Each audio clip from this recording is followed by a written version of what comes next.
Mummy. अरे बेटा, आ गया तू। अरे पूजा बहू, तेरा देवर आ गया। इसके लिए ठंडी ठंडी लस्सी बनाकर लेकर आ। और बता बेटा, कैसा रहा तेरा आज का दिन? आज बहुत गर्मी थी बेटा दिन में। मुझे तो गर्मी का पता ही नहीं लगता मम्मी। मेरे ऑफिस में तो एसी लगा हुआ है। बेटा, ये तो तेरी मेहनत का नतीजा है। तूने कितनी पढ़ाई और कितनी मेहनत की थी इस नौकरी को पाने के लिए। अंजलि, जाना जरा देख कर आना, कहाँ रह गई तुम्हारी भाभी? लस्सी के लिए बोला था, अब तक नहीं आई है। अरे मम्मी, ले आएंगी बनाकर अभी। आपको पता नहीं है आपकी बहू की कितनी स्पीड है लाने की? बहू, तेरे को पता है ना तेरे देवर के आने का क्या टाइम है? तेरे को कितनी बार बताया है, इसके आते ही सबसे पहले इसको ठंडी ठंडी लस्सी बनाकर दे दिया कर। बहुत गर्मी होती है बाहर। मम्मी जी, आपने ही तो कहा है जब देवर जी आ जाया करे जब भी फ्रेश बनाकर दिया कर। कोई बात नहीं मम्मी, छोड़ो। आप ये बताओ, पापा गांव से कब आएंगे? अरे बेटा, तू जानता तो है अपने पापा को। गांव में जाने के बाद उनका मन नहीं करता यहाँ पर आने का फिर। अच्छा एक बात बता मुझे, तेरे पापा ने फोन किया था क्या तुझे? हाँ, पापा की 2-3 मिस कॉल आई हुई थी। आपको तो पता ही है मम्मी, ऑफिस में कितना काम होता है, इसलिए मैंने ध्यान ही नहीं दिया। कुछ काम था क्या पापा को? हाँ, वहाँ पर थोड़ा घर खराब हो रहा है ना, तो उसकी रिपेयरिंग करवानी थी, इसलिए उनको 10,000 रुपये चाहिए। तू एक काम कर, अपने पापा के नंबर पर 10,000 रुपये ट्रांसफर कर दे। मम्मी, मेरे फोन में तो कुछ दिक्कत आ रही है, तो मेरे फोन से तो पैसे ट्रांसफर होंगे नहीं। आप ऐसा करो, भैया को बोल दो, भैया कर देंगे। अरे आप भी आ गए? आइए बैठिए, आपके लिए क्या लेकर आऊं? जूस या छाछ? बहू एक काम कर, विनय सेब लेकर आया है, ये सेब ले जा और अपने देवर के लिए काट कर ले आ। अरे विनय बेटा। भाई, आप तो आते ही रूम में जाने लग गए। थोड़ी देर हमारे पास भी बैठो। छोटे, बस मैं अभी कपड़े चेंज करके आता हूँ।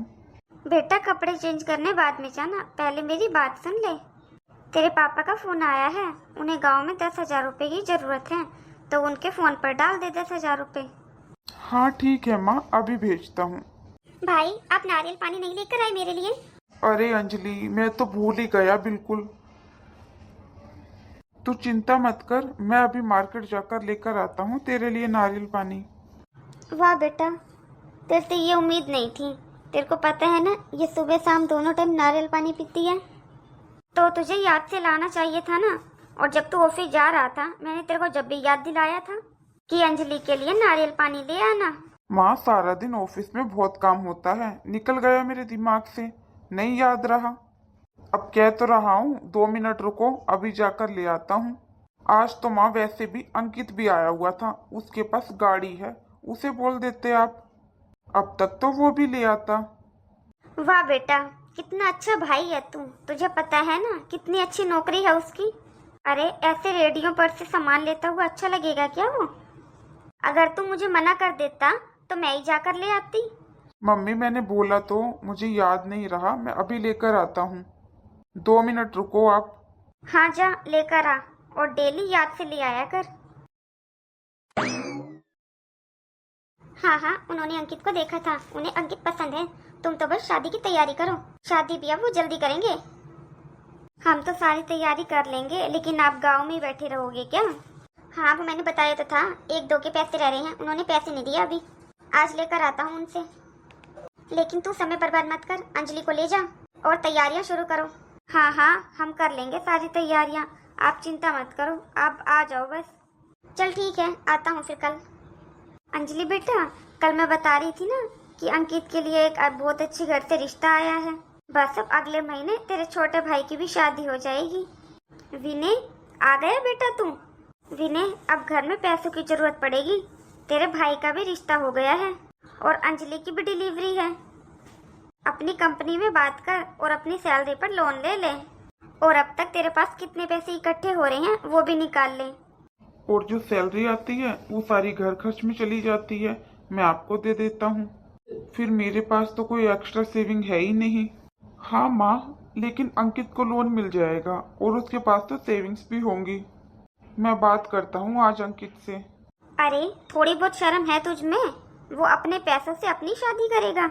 और बेटा, तूने तो अपनी बहन की शादी के ताने भी दे दिए। आने दे तेरे पापा को, बता दियो कितने पैसे हैं, सारा हिसाब किताब करवा दूंगी।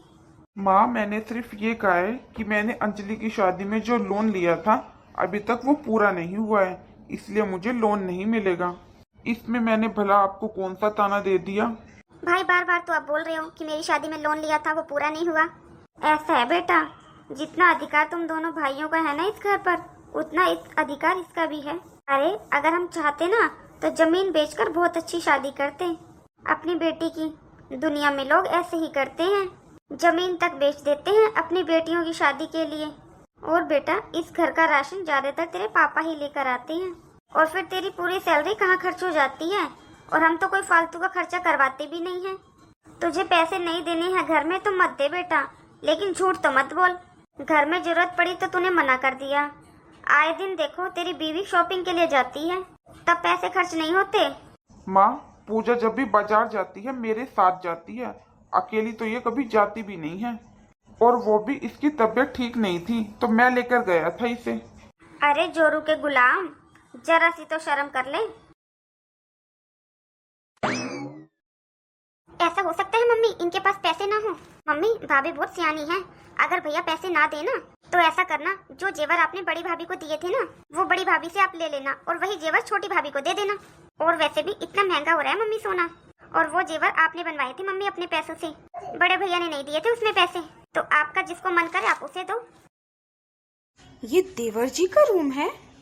एक टाइम था जब मैं इस घर में शादी करके आई थी तो मुझे कैसे टूटे फूटे घर में बिठा दिया था। और देवरानी के रूम को देखो, देवरानी के आते ही उनका रूम देखो कितना वेल डेकोरेट कर दिया। और मेरे रूम का फैन देखो, वो तक ठीक से नहीं चलता है। देवरानी का रूम देखो। हम लोगों को घूमने कहाँ जाना है? मैंने बताया तो था, वो तुम्हारे लिए सरप्राइज है, बस तुम अपनी पैकिंग शुरू कर दो। मैं जब इस घर में शादी करके आई थी तो मेरा भी कितना मन था कहीं घूमने का, लेकिन मुझे तो माँ जी ने और दीदी ने कहीं जाने ही नहीं दिया घूमने के लिए। लेकिन अब इस घर में देवर जी और देवरानी जी के लिए कोई रोक टोक नहीं है। लेकिन मैं कर भी क्या सकती हूँ, जब इस घर में मेरे आदमी की इज्जत नहीं है तो मेरी इज्जत क्या होगी। सुनो जी, बच्चों की प्राइमरी क्लासेस खत्म हो चुकी हैं, अब बच्चों का दूसरे स्कूल में एडमिशन करवाना होगा। तो फिर क्या सोचा है आपने? किसी स्कूल में पता किया है आपने किस स्कूल में बच्चों का एडमिशन करवाओगे? पूजा, यहाँ लोकल में जो स्कूल होगा उसी में एडमिशन करवा देंगे बच्चों का, इसमें इतना सोचने वाली क्या बात है। हमारे आस पड़ोस के बहुत बच्चे जाते हैं वहाँ पर। अरे नहीं, यहाँ पर सब बोलते हैं वो स्कूल कुछ खास नहीं है। देखो, हमें बार बार तो बच्चों का स्कूल चेंज करना नहीं है, तो एक बार ही देखकर किसी अच्छे स्कूल में एडमिशन करवा देते हैं।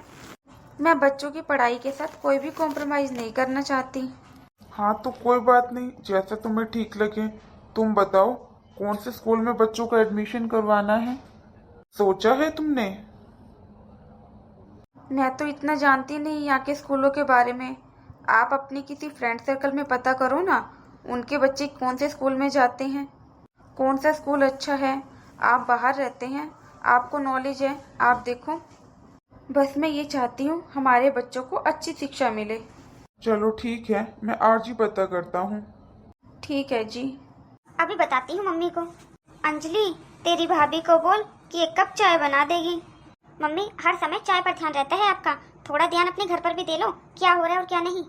अरे क्या हो गया ऐसा? वो देखो आपकी बड़ी बहू क्या अंदर ही अंदर खिचड़ी पका रही है, भाई को सिखा रही है कि इस बार बच्चों का एडमिशन किसी अच्छे स्कूल में करवाना है, किसी महंगे स्कूल में। अब आप बताओ मम्मी, अगर बच्चों का एडमिशन किसी महंगे स्कूल में हो जाएगा तो सारे पैसे तो स्कूल में चले जाएंगे, भाई आपको क्या देगा फिर? घर पर तो कुछ भी नहीं देगा। एक तो ये लड़का प्राइवेट नौकरी करता है और ऊपर से इसकी बहू के खर्चे पूरे नहीं होते। तू देख ना बेटा, एक दिन ये तेरी भाभी तेरे भाई को रोड पर लाकर बिठा देगी। मैं अभी बात करती हूँ इससे। विनय, विनय। हाँ माँ, कुछ काम था? तुझे पता है ना विनय, 1 साल से मेरे घुटनों में कितना दर्द है। हाँ माँ, लेकिन आपने ही तो मना किया है कि आपने ऑपरेशन नहीं करवाना, जबकि डॉक्टर ने तो आपको ऑपरेशन बोला हुआ है। मैं तो अपने घुटने का ऑपरेशन भी नहीं करवा रही हूँ कि तेरा खर्चा बढ़ जाएगा, और तू फालतू के खर्चे करता जा रहा है। लेकिन माँ, मैंने कौन सा फालतू के खर्चे किए? करे नहीं है, लेकिन करने वाले तो हो। भाई, मैं अभी आपके रूम में ही आई थी, भाभी से कुछ काम था मुझे, तभी मैंने आपकी सारी बातें सुन ली थी। भाभी कैसे जिद कर रही थी आपसे बच्चों का किसी महंगे प्राइवेट स्कूल में एडमिशन करवाने के लिए। हाँ, तो कौन सा मैंने अभी एडमिशन करवा दिया, या कौन सा मैं तेरी भाभी के कहने पर सारे काम करता हूँ? तो हाँ बेटा, कोई मानने वाली बात होगी तभी तो मानी जाएगी ना। इतना अच्छा गवर्नमेंट स्कूल है और हमारे पास में भी है, और भी तो बच्चे जाते हैं उसमें। तेरे बच्चे के दुनिया के बच्चों से न्यारे हैं, उसी में करवाना अपने बच्चों का एडमिशन। आज तक तो मैं भी इनके हिसाब से चलती थी, लेकिन क्या अब मेरे बच्चों की जिंदगी भी का फैसला भी ये लोग ही लेंगे? लेकिन माँ जी। क्या लेकिन माँ जी? अपने घर के कामों में ध्यान दिया कर, बाहर के कामों के लिए हम बैठे हैं। आमदनी अठन्नी, खर्चा रुपया। कितना कमाता है तेरा पति? जितनी चादर होती है ना वो उतने पैर पसारने चाहिए। प्राइवेट स्कूल में पढ़ाएंगे? अरे तुम्हारी इनकम है 20,000 रुपए, खर्चे हैं 50,000 रुपए। अरे माँ, मैं तो इसलिए कह रहा था। चुप रह तू। तूने आज तक कभी अपने माँ बाप की मानी है? हमेशा अपनी मनमानी करी है। हमने तो हमेशा तुम दोनों भाइयों को बराबर रखा। जितनी पढ़ाई तेरे छोटे भाई को करवाई, उतनी ही पढ़ाई तेरे को करवाई। देख ले अपने छोटे भाई को, कितनी तरक्की कर रहा है, और तू ये प्राइवेट कंपनियों में भागता फिर रहा है। आज भी तेरे को नौकरी पर जाना है या घर पर बैठा बैठा अपनी लुगाई की बातें सुनेगा? और जा तू, जाकर अपने घर के कामों पर ध्यान दे दे। आई बड़ी। देखा मम्मी, अगर आज मैं इनकी बात नहीं सुनती तो भाई तो बेफिजूल का खर्चा कर लेता। क्या करूं बेटा, ये तेरा बड़ा भाई तो है ही ऐसा। जिस दिन से शादी हुई है ना, अपनी पत्नी के सामने नतमस्तक रहता है। तू बता बेटा, तेरे पापा ने कितना कहा इससे, सरकारी नौकरी की तैयारी कर, सरकारी नौकरी की तैयारी कर, लेकिन नहीं, इसको तो प्राइवेट कंपनियों में धक्के खाने थे ना। एक तेरा छोटा भाई, आज तक उसको किसी भी चीज के लिए कहने की जरूरत नहीं पड़ी। देख ले कितनी तरक्की कर रहा है।